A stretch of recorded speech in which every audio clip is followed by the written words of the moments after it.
Good morning, everybody. This is our Let's Do This call. Today is July 12th. My name is George Castellans. I am Lifestyle International Realty's Rahway branch broker, hailing here from New Jersey. Been in real estate since 2014. My background is really in government, politics, and then I transitioned over to real estate. So I'm going to talk to you guys a little bit about what that real estate development component looks like, how that works, and essentially why I do it. This is something that is going to be applicable for Florida and for New Jersey. I do have some experience with development in the process of development in Florida. It is different. So, you know, there are some things in the code that are different, but the concepts are generally the same. So first thing I want to tell you guys about is why development, why real estate development? Well, you know, one of the number one wealth generators in this country and in the world is real estate development. Yes, buying homes gives you equity and it gives you that financial freedom. You have that way to pass on properties to your children and create that legacy. But development is really where you take something that's worth nothing and you multiply, or not nothing, but comparatively, and you multiply its value simply by a process of getting approvals for something and making it something else.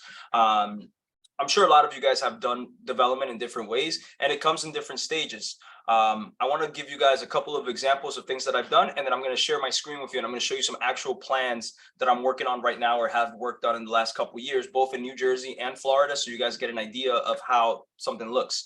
So the number one thing is that in real estate, I started working for the government, and while I was in City Hall, I was appointed to a zoning board. And the zoning board is essentially what we call a no board. It's if you want to do something and you're not allowed to do it, you have to go in front of this board to get permission to do it.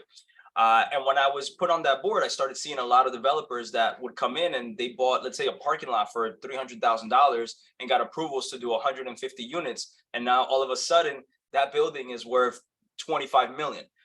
So, you know, the multiplication of it is incredible. It's also about foresight and how you analyze things. You have to really think outside the box to do development, and that's why a lot of people don't do it. You know, a lot of times in life, in most careers or jobs, we're taught to look at something for what it is, not what it could be. In development, you're really looking at things for what they could be. And I'm going to show you guys where you start, but really the possibilities are endless with development. So I'll give you guys an example. If you see a property for sale right now, be it in Florida or New Jersey, and you're like, wow, that's a good location for this. Like, you might have something on a busy road, it's a one family, but you say to yourself, hey, you know what? That might be a really good site for a hotel. The lot is super big. It's a 2-acre property. There's no need for all that. That could be a hotel. So just because you think that you could put something good there doesn't mean that the city wants it there. And I think that is the crucial component. It's what does the municipality want? So how do you know what a city wants? Well, every municipality has what's called a master plan. Essentially, they adopt an idea of, hey, in the next 10 years, this is what I want my city to look like. Right now, I'll give you guys a couple of things for you guys to do if you want to get into real estate development. And even if you don't want to get into real estate development, this is a good thing for you guys to kind of keep in the back of your head. And as you're dealing with development in your city, you should know what's going on. So if you guys think to yourself, hey, you know what, I want to see what's going to go in this parcel, or, you know, over that interstate, that exit, there's a lot of space. I wonder what's coming there. Odds are the city already knows what they want there, and somebody's probably working on it. So the first thing you guys should do is look into the city's master plan. So call over to the zoning department, the building department, anything in the city that deals with planning. There's a profession called urban development or urban planning.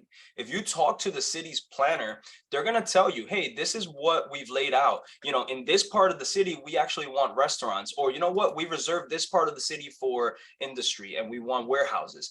That's super important. I'll give you guys an example of what happened in New Jersey. Some years back, we went through a renovation of the Goethals Bridge. The Goethals Bridge is what connected New Jersey to Staten Island. And essentially it was an inlet from the Atlantic Ocean. When the government decided to raise that bridge, it suddenly made all industrial real estate more expensive. Because what happened was now these super containers from China were able to come into our ports because they couldn't clear that first bridge coming in. As soon as the government decided, I'm going to lift that bridge, immediately the opportunity shut up. So what happens if you're paying attention to those things that are happening in your communities and you say, hey, that's going to create an opportunity for something? The zoning of the city might not have contemplated industry or warehousing, but now I went to City Hall and said, hey, now we're going to have these big freighters. Why don't we expand the warehouse zoning that we have on the books right now? But guess what? Before I went to the city, I started looking for sites for my clients. Because if you know that something makes sense and you can go in and try to make an effectuated change, you can get properties before the value goes up. So I started looking for warehouses, things that I can do refrigerated storage, because these mega container ships from China, they cost a fortune to park at a dock. So when they come in, they want to get them unloaded as fast as possible and store them in refrigeration. And then from there, they'll deal with the logistics. So that was a good example of how something changed in the community and the zoning changed around it and created massive wealth for people. But you have to be paying attention to what's going on in your community. Now, a little more of a specific example, I'm going to share my screen with you guys, and you guys let me know if you can see. This is screen 2. You guys give me a thumbs up if you can see my my screen here. You guys see this plan? All right, cool. So I'm going to zoom in a little bit. So this is for a very regular size home. This is what an architect plan looks like. Essentially, it's going to be a bunch of notes. And one of the main things you're going to know, whether it's New Jersey or Florida, you're going to see here on the top code information. Any architect that works in your area is going to put information of what they need. So for example, we have International Building Code for New Jersey. We have a National Electrical Code. So a lot of these things are very standard for New Jersey and Florida. Here's an example of a plan from Florida. Yeah, this one right here. So this is a project, Maciel, this is the Fort Lauderdale project I was telling about over by Las Olas. So this one here, we had to use the 2020 Florida Building Code and then the Florida Fire Prevention Code. So they're essentially going to call out what codes they're using, and they're going to have what's called a zoning worksheet or a variance table. Essentially, this is a property that my client purchased. It was a 1-story, and he wanted to do a second level to it. So the plans are going to show you, okay, in the second floor, we want to do this. But what happens is we don't conform to certain things. So this little section is going to tell you all of these codes require these things. What's existing on the property is this, and what we're proposing is this. Whenever you have anything that doesn't conform, for example, if you have a max building height of 35 feet, we had 16 before because of 1-story, and we're proposing 25. That's still within the maximum amount, so you're good. No variance is needed. However, there's a front setback required here of 25 feet. The existing is 11 feet, and we're proposing to keep it at 11. So this is an existing nonconformity. Those things are a little easier for the city to swallow, because an existing nonconformity, you're not really changing what's there. You're keeping what it is. But if you're trying to change it to something that is non-conforming, you better have a reason. So for example, this is another project. For example, in this project, we were going for a height variance. In this particular case, the allowed maximum height, this is a project in Fort Lauderdale, was 35 feet. And we were proposing, I forget how many feet, I'll tell you right now. It wasn't 35, I'll tell you that much. It was much taller, and that's what killed our deal. It was 54 feet. So it was going to be something like this. Essentially, this zone allowed only 3 stories, and we were trying to get 5 stories out of it. So when you're proposing something that exceeds the maximum requirement, that's when you require a variance. And a variance says that I'm varying from your code, and I want your permission to do it. So zoning boards are tough to deal with because they already said no. But the zoning is different in every single circumstance. For example, this is a tower that I'm working on now. This is in, it's like 5 to 10 minutes from Wynwood. It's over in Edgewater in Florida. And this is a humongous project, right? This is 37 stories, but the code in this area, because there's a lot of high rises, has a max height of 36 stories. And we have 36 stories essentially. The 37th floor is the service level, so that doesn't count. So essentially, we're providing everything to code. But your architect's going to be doing this research and telling you what is proposed and what is allowed. So let me back up for a second because I'm giving you guys a lot of content. Essentially, the story is whenever you see a piece of property, you should, number one, see what it is. Number two, think of what is the best use of it. What can you turn it into? And then number three, check with the city to see if that's something that they want. Odds are, if you're in a small town that doesn't want a lot of development, they're not going to allow you to build something above the max height. But if you're in a town that's, we're ready for development, we're up and coming, we're trying to revitalize our downtown, they might give you variances to try to achieve those things that they want. All right, Sergio, you raised your hand. Yeah, question for you. When you're working with a developer, typically as a realtor, you're there when you buy the home, and then you're out when it's closing. But obviously this takes a lot more time. So how does the process work for us in stages, and obviously also when it comes to commission? Yeah, so that's a great question. So how do we monetize this, right? How do we make money? Well, I've looked at different ways to make money. So depending on the project, I have different fee structures. So number one is when I acquire the property. So if I see a piece of land like that, the one for Fort Lauderdale, essentially I saw a piece of land and it was a 3-family before, they knocked it down, it was vacant land. So obviously if I'm going to try to purchase it, it's on the market, there's a commission that's already involved. So I can make a commission off of just selling the deal, right? That's the first and easy part. The second part though is, let's say that you're going to do a flip and you're doing an addition to a house and the client doesn't know what they're doing. You can charge them a project management fee. So depending on how much time you're going to invest into the project, what's the scope? Like, are you dealing with the city for a lot of things, or are you just managing contractors? You can charge a project management fee. So I've done things from flat fees to monthly fees to per hour fees, and you can really set your own fee. Nobody restricts that for you. So you can say, hey, you know what, my time is worth $300 an hour, and I'll keep time and I'll send you my hours. Or you can say, you know what, pay me $1,500 a month, and I promise I'll visit the property twice a week, and I'll do follow-ups. Like, you can really structure that however you want. With bigger projects, like I just did one in Elizabeth, this one right here, this project was 27 units. I charged the developer fee.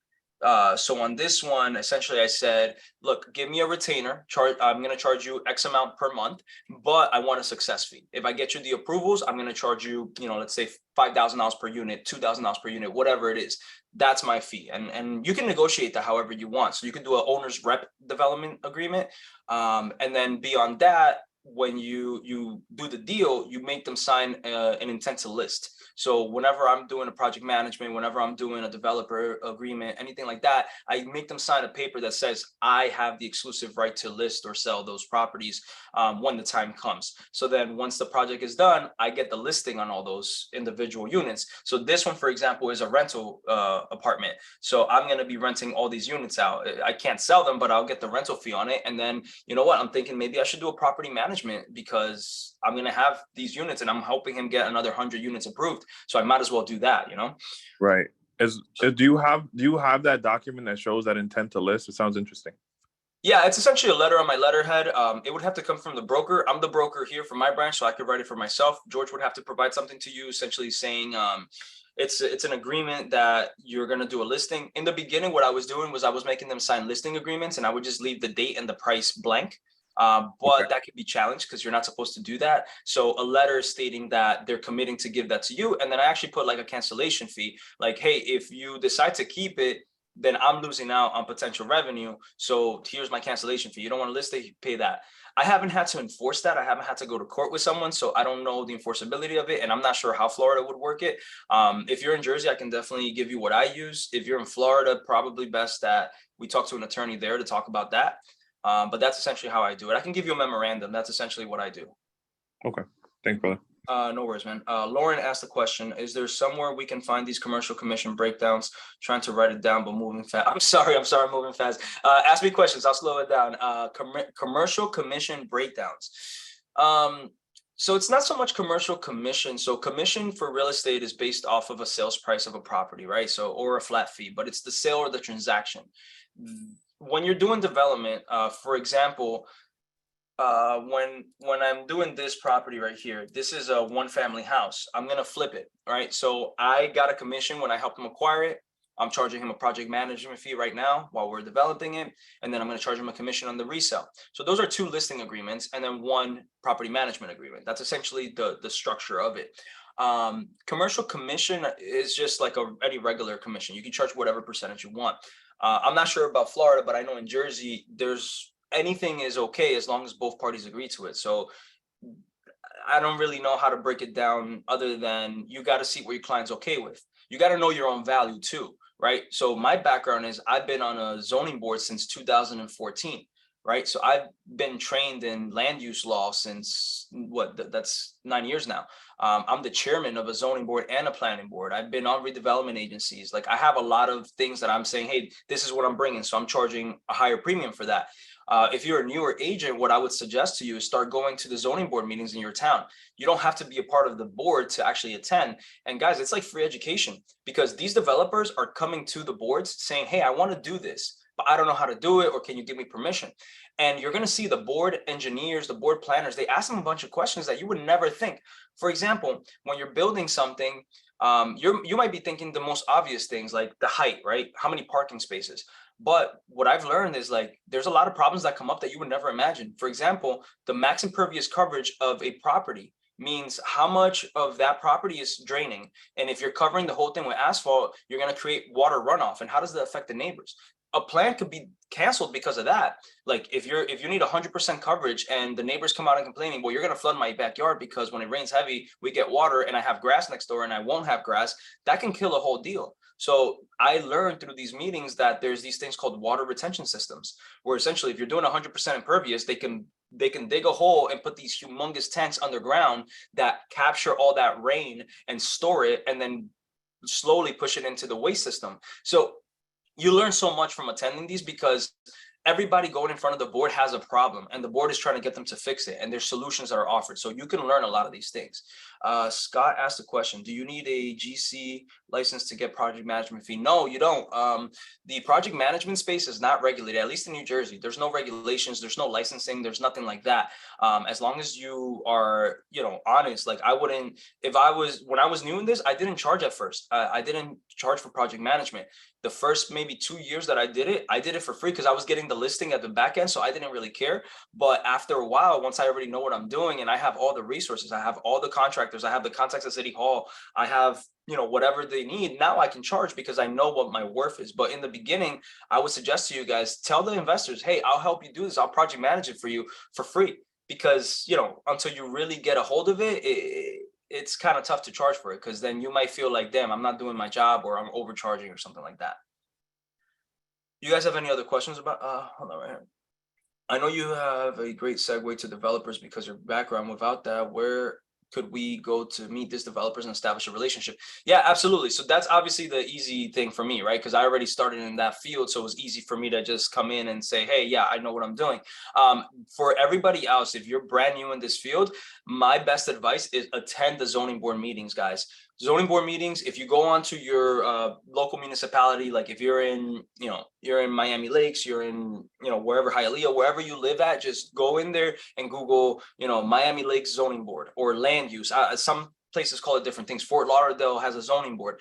Google that and look for their meetings. They're public meetings. They're held at town hall typically, and they're open to the public.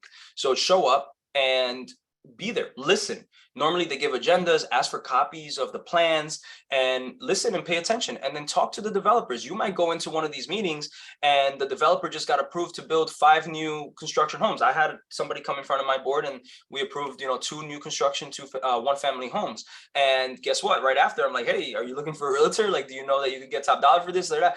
You can absolutely leverage that. And guys, no realtors come to these meetings, so you could definitely show up to these meetings. And even if you're not asking for the business right away, you can show up and learn, and then go up to the developer and say, hey, look, I'm a licensed realtor. I do work in this area. I'll be honest, I haven't done this type of development. I've been mostly doing regular buys, regular sales, but I like to learn.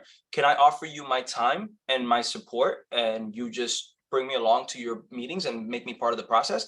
For example, if they just got approved to do some apartments, say, hey, do you know how much they rent for? Can I offer you a free market analysis on how much the rents are going for? And in return, I just ask that you keep me up to date of what's going on in the project and give me any opportunities that come your way. Be honest with them, because developers, for the most part, guys, they have a lot of money and they're not greedy people. Most of the developers that I've met with are very open to talking to you about, especially if you have something of value. What do you have of value? Your time, your work ethic, and your market experience. So leverage that. You might not know how to work with investors, but they'll tell you how you can help them. Investors know what they're doing. For the most part, investors have realtors that they work with, but investors are smart too. They always look at the areas that they work in and they look for people. So attend those meetings and meet some of them. Sergio, go ahead. You raise your hand. Sorry, brother. I got always a ton of Hey, questions. please. That's what I'm here for. Ask all the questions you want. So I know in Florida this happens a lot. Most investors have their license, so I imagine the same would happen with developers. How do you deal with that situation when they're already licensed? Honestly, bro, I haven't really dealt with that because developers are busy, like in the development world. I don't know any developers here that sell their own stuff. They might have their own license just so they can have access to like MLS and things like that. But I don't know Right. any developers that do the job of a realtor. And that's something that like you could also kind of talk to them about. It's like, hey, I know you have a real estate license, but you know, I work in this market. I know what the buyers are looking for. I can get you stuff before we go to market. I can try to, you know, secure a contract for you before you're even, you know, through your development phase of it. You can tell them that, you know, you don't want to be dealing with these buyers. They're going to be calling you. They're going to be harassing you. You're busy. I want you to go and find another project to work on, you know. I really haven't had problems with taking away a listing from the developer themselves. And the other thing is when you bring them the project, guys, so, you know, be on the lookout. Go around if you see any vacant properties, or let's say that you're seeing a development go up. The zoning usually is like, hey, this area will allow for this. So if you go to an area and you see that there's like an apartment building, and then 2 doors down, there's two one-family homes that are kind of blighted and just run down a little bit, knock on the doors and say, hey, are you interested to sell? I have a lot of buyers looking in this area. Would you sell your property for the right price? You might not have anybody in hand right now, but if you can get an idea if they're willing to sell and then talk to the neighbor and they're willing to sell, you just what we call you piece together a parcel. So when you piece together different properties and you put them into one, maybe if you have one family, you can't build that apartment building. But if you have two of them and you can merge the lots, now you're talking development. So if you go out there and you contact a developer and say, hey, look, I've been going out there, I have a potential development opportunity, would you be interested?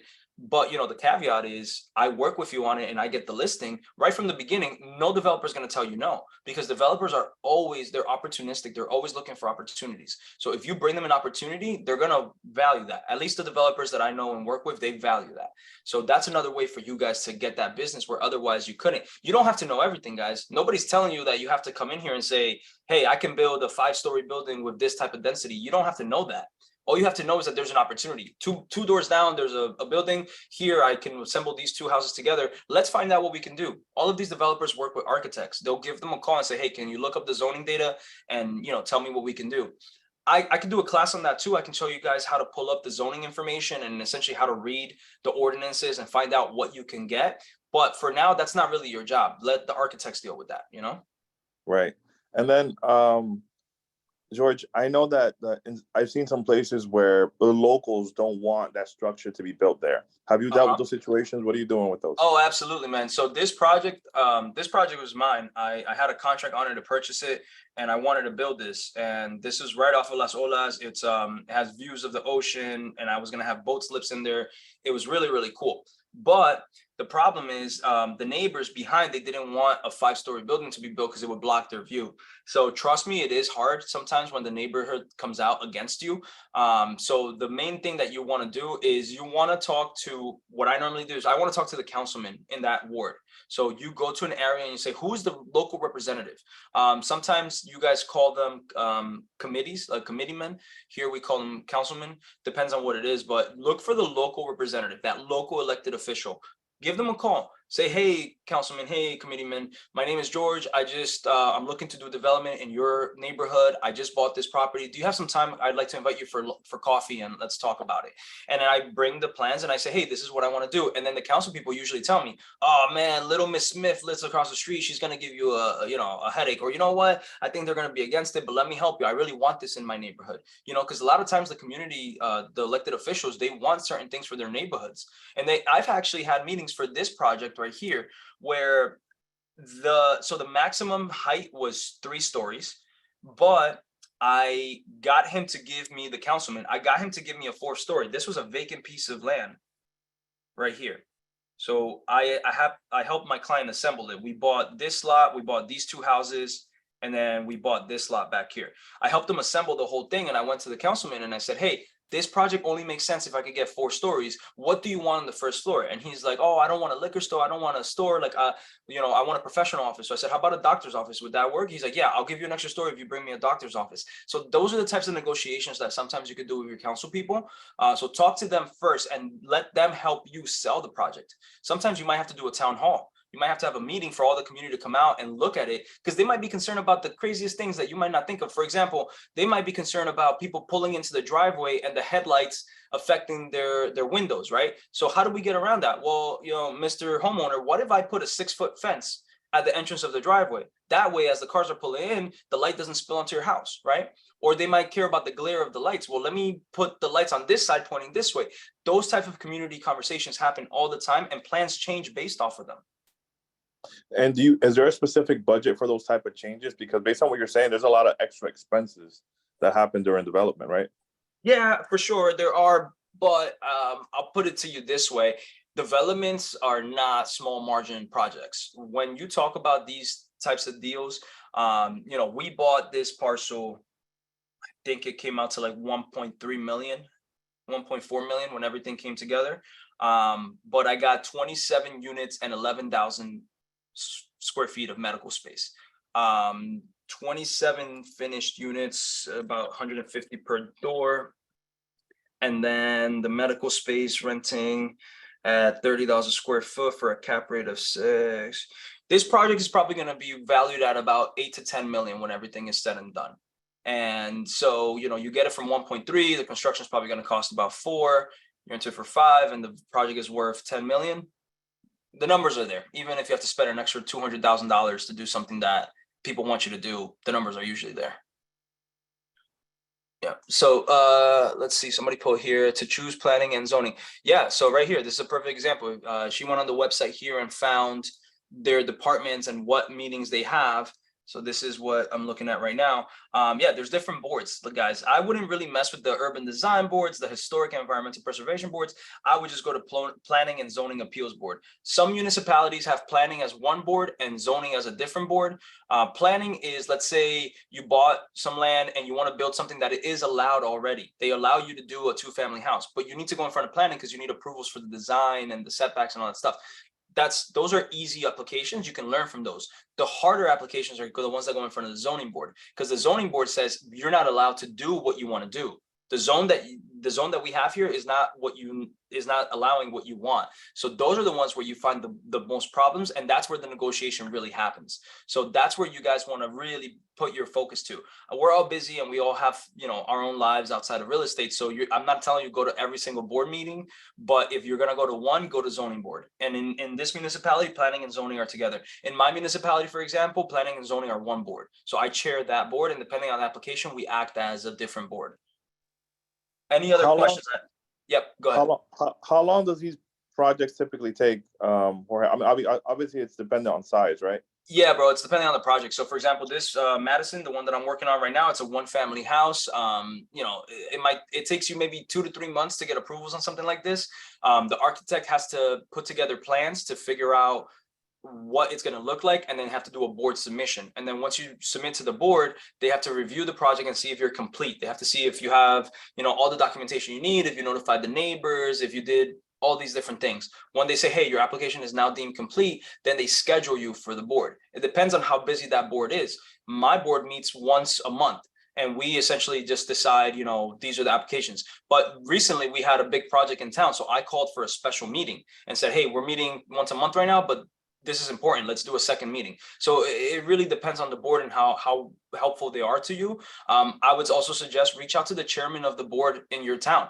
You know, I have realtor developers call me all the time, say, hey, you know, chairman, can I meet with you over coffee to talk about something? And I have no problem doing that, because I like when they do that, because I get to kind of help them decide, hey, this is worth pursuing or not. You know, some guy called me the other day. He has a 1-story commercial building. He wants to put 2 apartments above. And he called me and I said, look, I think your issue is parking, because the neighbors behind don't have a lot of parking. So if you're going to put 2 apartment units, the neighbors are going to come out in pitchforks and stop you because there's no parking. So, you know, give me some parking and then I can work with you. I might have saved them 5 to 10 grand just from that one conversation. Because if you don't reach out and you don't get that feedback, then what happens is you got to spend money on the architect drawings, the engineer, the attorney, before somebody tells you something like that. guys, by all means, reach out to people. They're usually more than happy to talk to you. They're, you know, we're public servants, we're public officials. That's like, we're here to help people out, you know. And Yeah, go ahead. George, this stuff sounds like it takes a lot of time, especially when you talk about project management. So normally when you handle these, you have a team.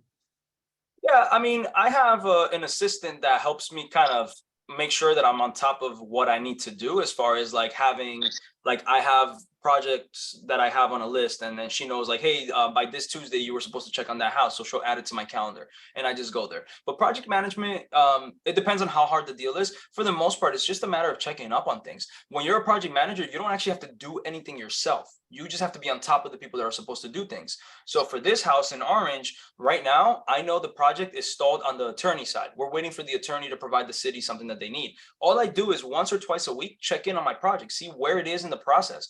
That's what we do a lot of times as realtors. Like, you know, we check in with title and see if the title binder got back, or we check in with the home inspector to see if they gave us the report yet, or we check in with the loan officer to see if they gave them the clear to close. It is work, but it's as much work as it is with our real estate stuff. You're just checking in on people. So today on this project, I'm going to call the attorney's office. Hey, did you provide that letter that the zoning office wanted? We need to get this, completed. It's about staying on top of the process. It's not so much about doing the work yourself. Nobody expects you to do the work as a project manager. You're the guy that keeps the pieces moving.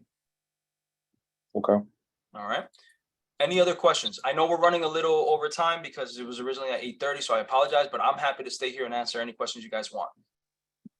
Who comes up with the Do you have schedule? Oh, go ahead. Sorry. Go ahead.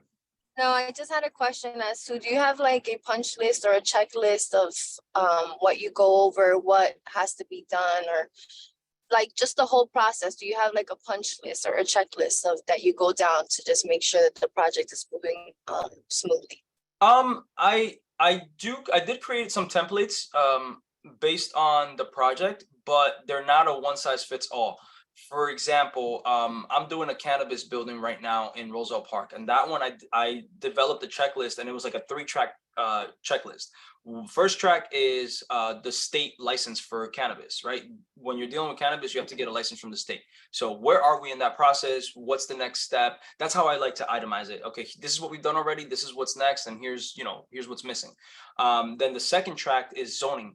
We have to go to zoning and get a variance for parking for this particular property. So we need to do a survey. We need to send that to the engineer. We need to do an architect plan. Like, those are the things that my steps on that track. And the last track is the process with the application for the municipality. Where are we with that? We have to give them the financials. We have to give our security plan. We have to give our lighting detail plan. So every project has different requirements.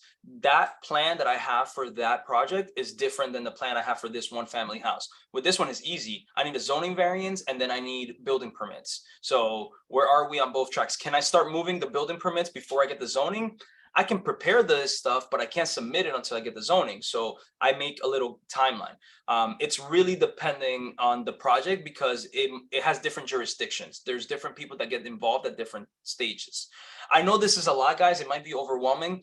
I don't want to get into like details, because if you have a specific project, I can help you work it and unpack it. But the idea is, start looking at things for what they can be, not for what they are. And then start having those conversations with those developers, because the more value you give them, the better. When you have a property, even if you don't know if you can do it, when you get a property and you're like, wow, this is a big lot. Hey, I wonder if I can get you like a 2-family here. You might not be able to, but just the fact that you're bringing up to your client the possibility of gaining value, right? You saw a property across the street that's a 2-family. You say, hey, I wonder if I can get a 2-family here. It doesn't mean that you can, but the fact that you're thinking about that, your clients are going to look at you and say, oh, that's a great point. I didn't think about it. Stop thinking about things as they are and think about what they can be. That is how you provide value to your clients.